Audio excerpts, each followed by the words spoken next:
வணக்கம், welcome to Rekha's kitchen.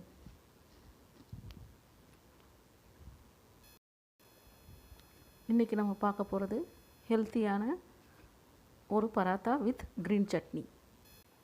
இதை செய்கிறதுக்கு கோதுமை மாவு எடுத்துருக்கிற அளவில் 5 கப்பு சேர்த்துக்குங்க.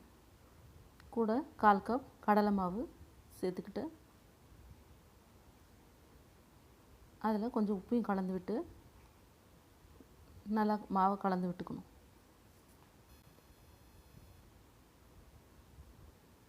இந்த கடலை மாவு கோதுமை மாவு சேர்றதுனால இந்த பராத்தாக்கு ஒரு டேஸ்ட் நல்லாயிருக்கும்.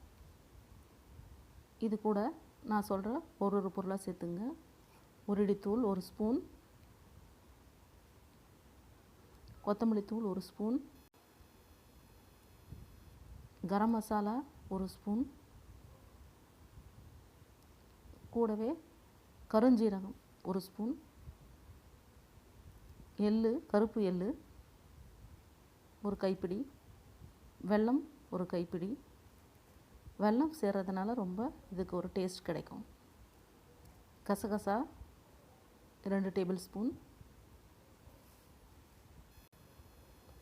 ஓமம் 1 டேபிள் ஸ்பூன், எண்ணெய் 4 டேபிள் ஸ்பூன்,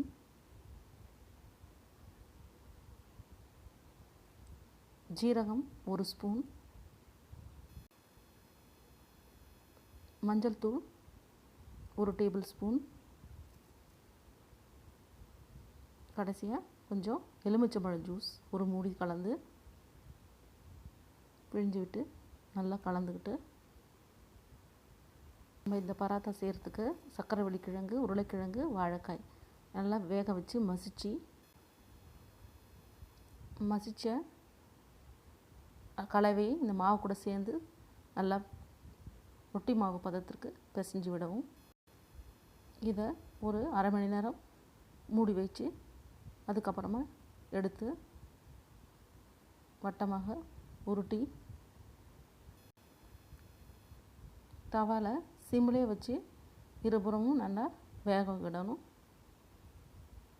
கரியாத அளவுக்கு கொஞ்சம் தீயை பார்த்து கேஸை சிம்மில் வச்சு நம்ம செய்து எடுத்துக்கணும். மிக மிக டேஸ்டான மிக்ஸ்டு கிழங்கு வகை பராத்தா ரெடி. அது கூட இந்த க்ரீன் சட்னி ரொம்ப டேஸ்ட்டாக இருக்கும்.